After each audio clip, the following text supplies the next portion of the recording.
உங்கள் பகுதி செய்திகள் இடம்பெறும் நியூஸ் 25. வாழ்த்தி பேசுவது, முதல்வரை அவர் கட்சியில போய் சேர்வதெல்லாம் அவர்களுடைய தனிப்பட்ட விருப்பம். ஆனால் கோடானு கோடி தொண்டர்கள் தெய்வமாக தினமும் போற்றி வணங்குகிற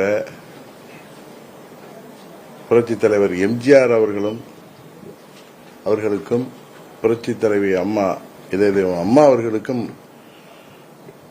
களங்கத்தை உருவாக்குகின்ற விதமாக, அவர்களது புகழுக்கு களங்கத்தை ஏற்படுத்துகின்ற விதமாக அவர் ஐயப்பனை பேசி, ஐயப்பன் இவருடைய ஆதரவோடு வாழ்த்துக்களோடு பேசுவதாக சொன்னது உண்மையிலேயே கோடானு கோடி தொண்டர்களை மாத்திரமல்ல, புரட்சித் தலைவர் எம்ஜிஆர் அவர்களை அவர் மறைந்து எத்தனையோ ஆண்டுகளானாலும், அம்மா அவர்கள் மறைந்து எத்தனையோ ஆண்டுகளானாலும் அவர்களை இன்னும் மனதில் நினைத்து அவர்கள் வழங்கிய நல்லாட்சியை, நல்ல திட்டங்களை நினைவு கூறுகின்ற தமிழ்நாட்டு மக்களும் உண்மையிலேயே அதை ஏற்றுக்கொள்ள மாட்டார்கள். ஆனால் ஓபிஎஸ் அவர்களுக்கு எவ்வளதோ எண்ணங்கள் இருக்கலாம், அவர் இன்னும் மக்கள் பணியாற்ற வேண்டும் என்பதற்காக இன்னொரு கட்சிக்கு கூட செல்லலாம். அவரும் உசிலம்பட்டி சட்டமன்ற உறுப்பினர் தம்பி ஐயப்பனும். ஆனால் அம்மா அவர்கள் இருந்தவரை பரதனாக நடித்துவிட்டு, அம்மா அவர்கள் மறைவுக்கு பிறகு முதல்வராக்கியவர்களுக்கு, அந்த கட்சிக்கு, அந்த ஆட்சிக்கு எதிராக 2017 திமுக கொண்டு வந்த நம்பிக்கையில்லா தீர்மானத்தில் 2017 பிப்ரவரி 18 அன்று எதிர்த்து வாக்களித்தவர் தான் நண்பர் ஓபிஎஸ். திரும்பவும் அவர்களை பெருந்தன்மையாக மோடி அவர்கள் ஏற்றுக்கொண்டு அண்ணன் இபிஎஸ் அவர்களோடு பேசி அவரை துணை முதல்வராக்கி, அம்மா அவர்களும் புரட்சித் தலைவராக உருவாக்கப்பட்டு அம்மா அவர்களால் கட்டி காக்கப்பட்ட அந்த இயக்கத்தில் இன்றைக்கு சொல்கிறார் பொதுச் செயலாளர் பதவி முக்கியம், இந்த எல்லா தேர்தலும் பொதுச் செயலாளர் பதவியை தலைவர் காலத்தில் இருந்த மாதிரி சட்டத்திட்ட விதிப்படி தொண்டர்கள் தான் தேர்வு செய்யணுங்கிறது. ஆனால் முதலாக அவர் ஒருங்கிணைப்பாளராக தேர்ந்தெடுக்கப்பட்ட பொழுது எப்படி சட்டத்திட்டங்கள் உருவாக்கினார் அவர் என்பது எல்லோருக்கும் தெரியும். என்ன ஒன்று தெரிகிறது என்றால், நண்பர் ஓபிஎஸ் அவர்கள் தனக்கு பதவி வேண்டும் என்பதற்காக எதையும் செய்ய துணிந்து விட்டார் என்பது உண்மையிலேயே வருத்தம் தக்கது. ஏன்னா 99 எனக்கு அவரை நன்றாக தெரியும். அவர் திமுக முதலமைச்சரை வாழ்த்தி பேசலாம், அவரை போய் சந்தித்து நலம் விசாரிக்கலாம்.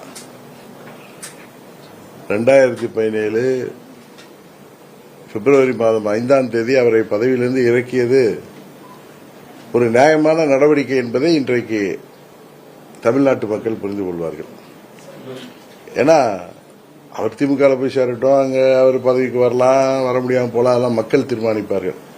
ஆனா புரட்சி தலைவருக்கும் அம்மா அவர்களுக்கும் களங்கம் விளைவிக்கின்ற விதமாக, அவர்களுடைய புகழுக்கு களங்கம் விளைவிக்கின்ற விதமாக அவர்கள் செயல்பாடு உண்மையிலே யாராலும் மன்னிக்க முடியாதது. இன்றைக்கும் உப்பை தின்றவர்கள் தண்ணீர் குடித்துதான் ஆகணும். அதற்கான பதிலை அவர்கள் சொல்லித்தான் ஆக வேண்டும் மக்கள் மன்றத்தில். அதை விட இன்னொரு சிறப்பு என்னன்னா, அங்க துரியோதன கும்பல் மாதிரி இவங்க 2 பேரும் பேசியதை ரசித்து, புன்முறுவலோடு ரசித்து, கைதட்டி ரசித்த அந்த துரியோதன கும்பலை பார்த்தது எனக்கு மார்ச் 25, 1989 ஞாபகம் வந்தது. அம்மா அவர்களை அன்றைக்கு அவர்கள் எப்படியெல்லாம் அவமானப்படுத்தினார்களோ, இன்றைக்கு அந்த கும்பல் கைதட்டி அதை ரசித்தது, புன்முறுவிட்டு ரசித்தது, அதற்கு ஏற்ப இவர்கள் நடந்து கொண்டது அம்மா அவர்களுக்கு, புரட்சி தலைவருக்கு இதைவிட ஒரு தீங்கு யாரும் இழைக்க முடியாது என்கிற அளவிற்கு அவர்கள் செயல்பாடு இருந்ததாகத்தான் நாங்கள் பார்க்கிறோம். அவர்கள் திமுகவுக்கு செல்வதிலோ இல்லது அவருக்கு திமுக ஆதரவாக இருப்பதிலோ அது அவர்கள் தனிப்பட்ட விருப்பம். ஆனால் எனக்கு என்ன திருப்தியா இருந்துச்சுன்னா, பிப்ரவரி 5, 2017 அன்று அவரிடம் அந்த கடிதம் பெற்றது எவ்வளவு சரியான செயல் என்பதை நான் உண்மையிலேயே பெருமிதமாக கருதுகிறேன். அவர்களுக்கு லட்சோ லட்சம் தொண்டர்கள், கோடானு கோடி எம்ஜிஆர் பக்தர்கள், அம்மாவின் பக்தர்கள் உறுதியாக அவர்களுக்கு தமிழ்நாட்டு மக்கள் ஆதரவோடு உரிய பதிலை தருவார்கள் என்று நான் நம்புகிறேன். மகளிர் உதவி தொகை வந்து 5000 ரூபாய் கொடுத்துருக்காங்களா, நீங்க எப்படி பாக்குறீங்க? 5000 இல்ல 50,000 கொடுத்தாலும் இந்த ஊழல் ஆட்சி, மக்கள் விரோத ஆட்சி, அனைத்து தரப்பு மக்களும், அது பொதுமக்கள்லேருந்து விவசாயிகள், அரசு ஊழியர்கள், ஆசிரியர்கள், மின்சாரத்துறை ஊழியர்கள், போக்குவரத்து துறை ஊழியர்கள், பால்வாடி ஊழியர்கள், பகுதி நேர ஆசிரியர்கள், இளைஞர்கள், மாணவர்கள் என அனைத்து தரப்பினருக்கும் கொடுத்த வாக்குறுதிகள் எல்லாம் நிறைவேற்றாமல் மக்களை ஏமாற்றிக் கொண்டிருப்பவர்கள் எப்படியாவது பணநாயகத்தை நம்பி பணபலத்தால் இந்த தேர்தலில் வெற்றி பெற்று விடலாம் என்று நினைத்துக் கொண்டிருந்தவர்கள் தேசிய ஜனநாயக கூட்டணி முழுமை பெற்றவுடன் அம்மாவின் தொண்டர்கள் ஓரணியில் திரண்ட பிறகு உண்மையிலேயே அவர்கள் அச்சமுற்றிருக்கிறார்கள் என்பதாக தான் அவர்களுடைய செயல்பாட்டில் தெரியுது. அதனாலதான் அவசர கதியில 3 மாதங்களுக்கு 3000 கோடை கால சிறப்பு ரீதியாக எல்லாம் பணம் கொடுத்திருக்காங்க. இதுல என்ன ஒரு பெரிய வருத்தத்தக்க நிகழ்வுன்னா, உங்களுக்கு எல்லாம் தெரியும், நமது ஆதி திராவிட மக்கள் மற்றும் எஸ்டி பிரிவு மக்களுக்கான அந்த அவர்களுக்கு வளர்ச்சி நிதியில 11,000 கோடிக்கு மேல் நிதியை இதற்காக மடைமாற்றம் செய்திருப்பதாக வருகின்ற தகவல்கள் இன்னும் வேதனை அளிக்கிறது. அவங்க 50,000 இல்ல, வீட்டுக்கு 1 லட்சம் கொடுத்தாலும் இந்த தேர்தலில் திமுக உறுதியாக தமிழ்நாட்டு மக்களால் உறுதியாக தோற்கெடுக்கப்படும். அந்த பயத்தில் தான் போச்சர்ஸ் மாதிரி சில கட்சிகள் எல்லாம் பிடிச்சிருக்காங்க. அதை சில பேர் ஊடகங்களில் பார்க்கிற அது பெரிய ராஜதந்திரமாக பேசுகிறார்கள். அதெல்லாம் பணநாயகத்தின் வெற்றி தானே தவிர அது முதல்வருக்கான வெற்றி அல்ல.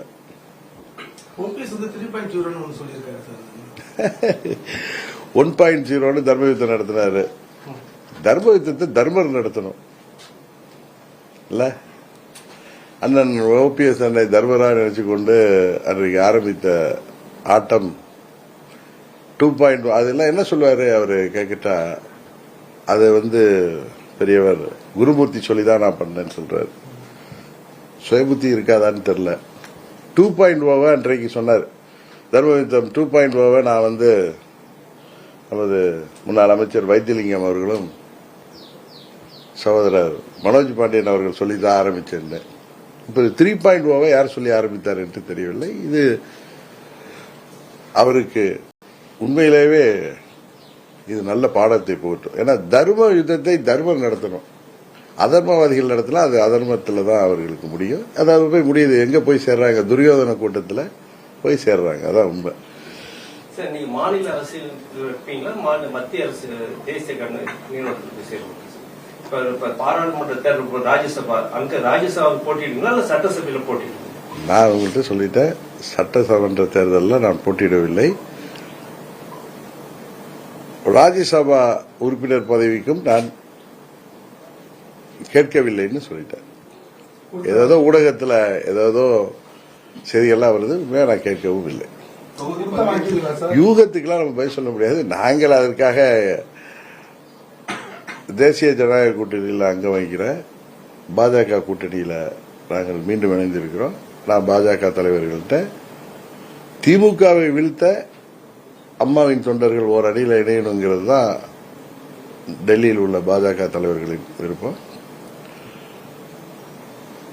அதற்கு 21 நான் நட்புக்கரம் நீட்டினேன். அப்பொழுது முடியாமல் போனது, இப்பொழுது அது நிறைவேறியிருக்கிறது. அம்மாவின் தொண்டர்கள் 99.9% ஓர் அணியில் இணைந்து எங்களுக்குள் இருந்த மனமாச்சரியங்கள் எல்லாம் மறந்துவிட்டு அம்மாவின் ஆட்சி கொண்டு வர வேண்டும், தேசிய ஜனநாயக கூட்டணி ஆட்சி தமிழ்நாட்டில் அமைய வேண்டும் என்பதற்காக எல்லாம் ஒன்றிணைந்திருக்கிறோம். உங்களுக்கு தெரியும், யாரோ ஒரு சிலர்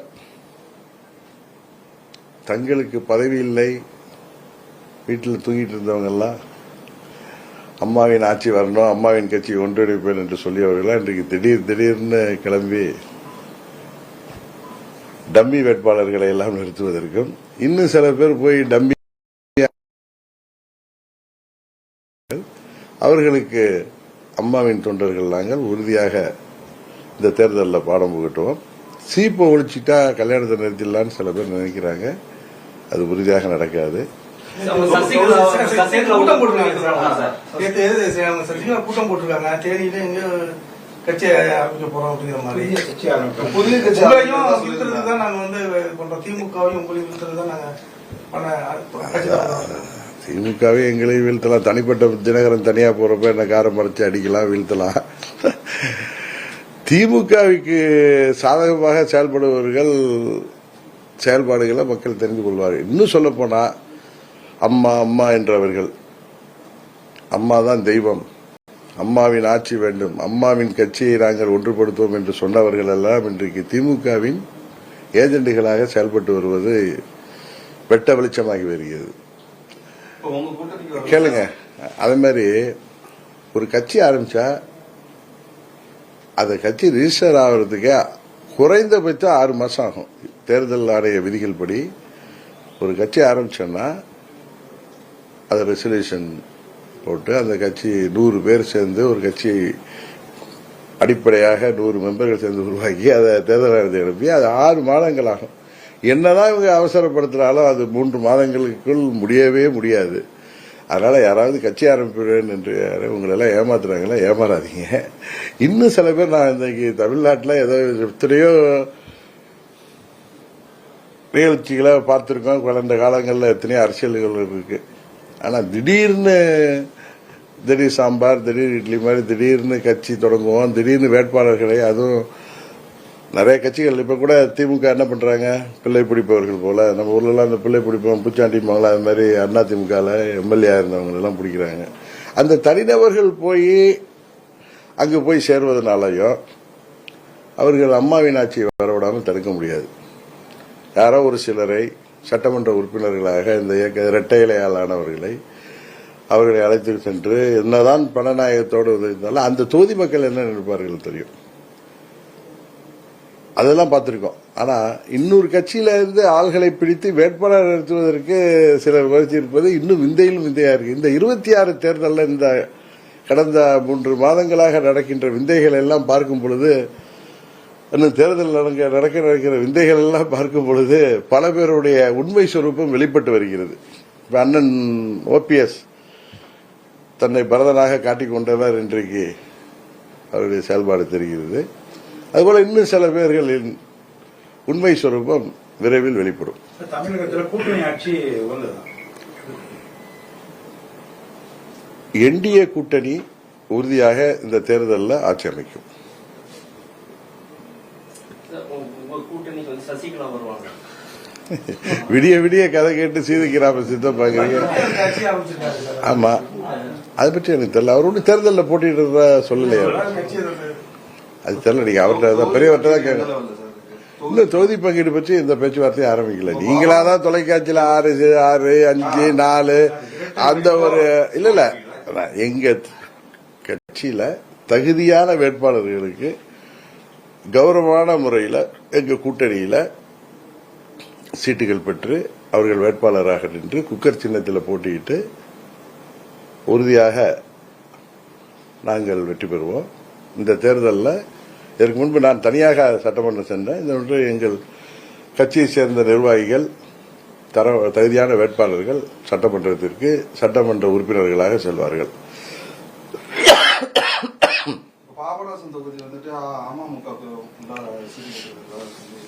இன்னும் கேட்கவே இல்லையா? நான் தான் சொல்றேன், இப்பதான் சொன்னேன். இல்ல நீங்க நிறைய பேச்சுவார்த்தைகள் இருக்கும், அது கட்சி கூட்டணிகளுக்குள்ள பேச்சுவார்த்தை. இன்னும் உண்மையை சொல்றேன். நான் உங்கள்கிட்ட போய் சொல்ல வேண்டிய அவசியம் இல்லை. நான் மாண்புமிகு உள்துறை அமைச்சர் அவர்களை சந்தித்து, நான் பிஜேபி கூட்டணியில் இருக்கேன். NDA கூட்டணியில் இருந்தாலும் அண்ணா திமுகவோட கூட்டணியில் இருந்தாலும் நான் பிஜேபி முக்கிய தலைவர்களை சந்தித்து, அது குறிப்பாக மாண்புமிகு உள்துறை அமைச்சர் அமித்ஷா அவர்கள் தான் தமிழ்நாட்டில் இந்த மக்கள் விரோத கஞ்சா புகழ் திமுக ஆட்சியை, ஊழல் பெருக்கெடுத்து ஓடுகின்ற திமுக ஆட்சியை முடிவுக்கு கொண்டு வருவதற்கு கடுமையான முயற்சியில் இருக்கிறாரு. அவருக்கு அவருடைய கரத்தை வலுப்படுத்துகின்ற விதமாக தான் நாங்கள் எல்லாம் ஒன்றிணைந்திருக்கோம். ஏன்னா எங்களுடைய தொகுதி எந்தெந்த தொகுதி என்பதெல்லாம் நான் அவரோட கேட்டுதான், அவர் மூலம் தான் பெற்றுள்ளேன். வட மாநிலத்திலிருந்து வரவங்க தான் கஞ்சா பொருளாம் விற்கிறான்னு சொல்லி திமுக குற்றச்சாட்டு வச்சிருக்காங்க. இவங்க போய் டெல்லியிலிருந்து பேசுறாங்க. வட மாநிலத்தை சேர்ந்தவர்கள் எப்படி கஞ்சா எப்படி உள்ளார வருது, நீங்க உங்க காவல்துறையெல்லாம் என்ன பண்ணுது? இன்னைக்குதான் தொலைக்காட்சியில கூட பார்த்த ஒரு காவல்துறை அதிகாரிய டெண்டருக்கெல்லாம் ரெக்கமெண்டேஷனுக்கு போய் ஏஜெண்டா செயல்படுற மாதிரி காவல்துறையை சேர்ந்த காவலர்களே கஞ்சா விற்கிறாங்க. எவ்வளவு கேவலமா போயிட்டு இருக்கு இந்த ஆட்சி. வெளிநாட்டிலேருந்து வந்து இங்க குண்டு வைக்கிறாங்கன்னு சொல்ற மாதிரி தீவிரவாதிகள் வெளிநாட்டிலேருந்து பாகிஸ்தான்லேருந்து வந்து இங்க குண்டு வைக்கிறாங்கன்னு சொன்னா எப்படி ஒரு ஆட்சியாளர்களுக்கு அது அழகா? அது போல இது போல பேசுபவர்கள் எல்லாம் மக்கள் பார்த்து கொண்டுதான் இருக்கிறாங்க. திமுக விரோதிங்க அதே மாதிரி லேடியா மோடியா அம்மா கேட்டாங்க. அப்படி இருக்கிற மாதிரி இல்லைங்க, திமுகவிற்கு போனவங்களை நான் விரோதின்னு சொல்லல. அது அவர் தனிப்பட்ட விருப்பம். ஆனா அம்மாவும் தலைவரும் அவர்களின் ஆத்மா அவர்களோட ஆட்சியோடு திமுக ஆட்சி அமைக்குன்னு சொல்றத எந்த ஒரு அம்மாவின் தொண்டரோ புரட்சி தலைவரின் தொண்டரோ யாரும் ஏற்றுக்கொள்ள மாட்டார்கள். ஏன்னா புரட்சி தலைவர் கட்சி ஆரம்பிச்சதே திமுகவை தீய சக்தின்னு சொல்லி அதற்காக தான் அவர் கட்சி ஆரம்பித்து 15 ஆண்டுகள் தொடர்ந்து அவர் வாழ்நாள் முழுவதும் திமுக ஆட்சி பொறுப்புக்கு வரவிடாமல் செய்தார். அதற்கப்புறம் கட்சி பிரிந்திருந்ததனால் 2 ஆண்டுகள் திமுக ஆட்சியில் இருந்தது. திருப்பி அம்மா அவர்கள் தலைமையேற்று கிட்டத்தட்ட 30 ஆண்டுகள் 29 ஆண்டுகள் திமுகவை பலமாக எதிர்த்தவர். அவர் ஊட்டிய அம்மா அவர்கள் எங்க டிஎன்ஏலே திமுக எதிர்ப்பதான் ஊட்டி வளர்த்தார்கள். அதனால அதை வேண்டாம் என்று உறிஞ்சி தள்ளிட்டு வேற கட்சிக்கு பதவிக்காக செல்வது தனிப்பட்ட விருப்பம். அது யாரும் வேண்டாம் எந்த கட்சிக்கு வேணாலும் செல்லலாம். அது அவர்களுடைய சுய விருப்பம். அம்மாவோட படத்தை பையில வச்சிருந்தாங்க, வீட்டுல போட்டோ மாட்டிருந்தாங்களா, அதெல்லாம் கழட்டி வைக்கிறாங்கன்னா அவங்களுடைய மனநிலை, அவர்களுடைய சுவாபம் எல்லாம் எல்லாருக்கும் தெரியும். ஆனா புரட்சி தலைவர் ஆத்மா அவர்களும் அம்மாவின் ஆட்சியோடு திமுக ஆட்சி அமைக்குன்னு பேசினதை எந்த ஒரு அம்மாவின் தொண்டரும் ஈவன் தமிழ்நாட்டு மக்கள் கூட அதை ஏற்றுக்கொள்ள மாட்டார்கள். அதுதான் எங்களுக்கு வருத்தம் அளிக்கிறது. அது எங்கள் தொண்டர்களை கொந்தளிக்க வைத்திருக்கிறது. உறுதியாக இந்த தேர்தலில் அது பிரதிபலிக்கும் என்று சொல்கிறோம்.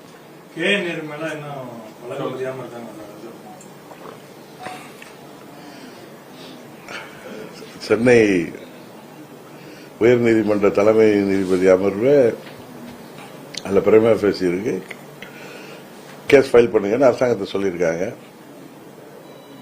அரசாங்கம் அதை ஃபைல் பண்ணும். ஏன்னா அதுல வர்றது பார்த்தா நிறைய திமுகவின் முதல் குடும்பத்தை சேர்ந்தவர்களுக்கே அதுல தொடர்பு இருக்கிறதெல்லாம் செய்திகள் வருது. அதனால அவர்கள் நேர்வை பாதுகாக்கத்தான் நினைப்பார்கள். பார்ப்போம். அது தேமுதிக அவர்களுடைய நிலைப்பாடு, அவர்கள் செல்கிறார்கள். அதை பத்தி நாங்க என்ன சொல்ல முடியும்? அது எனக்கு தெரியாது. அது தேமுதிகவுடைய நிலைப்பாடு. அதை பற்றி கருத்து சொல்வது நாகரிகமாக இருக்காது என்று நினைக்கிறேன். எந்த கல்யாணத்துல? ஏன் பொண்ணு கல்யாணமா? வைத்திலிங்கம் வீட்டு கல்யாணத்துக்கா? எனக்கு ஒரே மகள் தான் அது கல்யாணம் நினைச்சு நான் எந்த மற்ற கட்சி தலைவர்களை நான் கூப்பிடவே இல்லை.